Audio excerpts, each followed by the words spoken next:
So real quick, got a Hi-Point C9 here.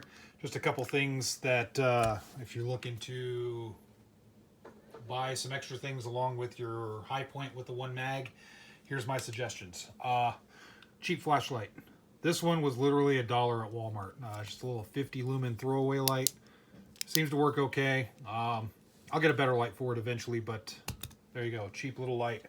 It comes with one magazine, but I suggest when you buy a Hi-Point, just go ahead and get an additional mag. They're around 15 bucks, so really inexpensive. So that way you can do some reloads. The gun itself, the only thing that I could say for starters is get some contrast to the sights. Now, they do have the standard 3-dot setup that the Hi-Point comes with. Has the the red in the back and then the yellow in the front, which is fine. But I like white a little bit better, and I do like the ghost sight for the Hi-Point. The ghost ring versus just the 3-dot setup.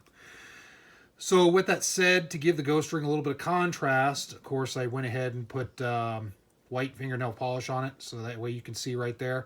And the reason I did that is for a flash sight picture, as long as that front blade is somewhere within the white circle, then I'm good to go for close up. And then if I wanted to go more precise, then I can kind of hold a little bit more like that and get more of a precise shot. But that's all I think I really need to do to this. Previous Hi-Points that I've had, I've done stuff like polish the feed ramp and all that stuff, but I don't think that is really necessary. There is a coating on the feed ramp. Here, I'll do this so you can kind of see, hopefully. There's a coating in there, a black coating that's already on the feed ramp. Now, what I used to do is I used to polish that off. But from what I understand, that's supposed to be there. That helps with the cycling of the round. That's what I understand. So I'm going to leave that there. I'm not going to worry about polishing the feed ramp or doing anything like that. And we'll just see how it goes from there. Oiling the gun and then practicing with it. That's all you need to do. Don't need to get really fancy with all kinds of stuff and things and all that. You know, if you want to really upgrade and outfit the Hi-Point, there are tons of videos on how to do it, but you don't really need to.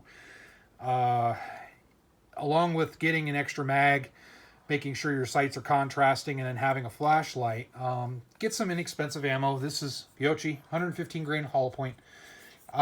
It works good enough for me. I know some people have different thoughts on it. For the most part, the reviews are pretty good, and I never have to seem to have any issues, but there's tons of different self-defense ammo that's for cheap. One brand that I would recommend would be like the Hornady critical defense stuff. That stuff works really well, so that could be a good option right there, and that seems to feed well in pretty much all guns, just like the Spear and the Federal stuff. So that's an option, but you don't need to go crazy with it, and I don't recommend you go crazy with these Hi-Points when you get them. So just a quick video, just kind of the first things I do. I think it's just important to have contrasting sights, an extra mag, and a light. And then after you get that, get some good hollow points for self-defense, get some practice ammo, go out and practice, and go from there.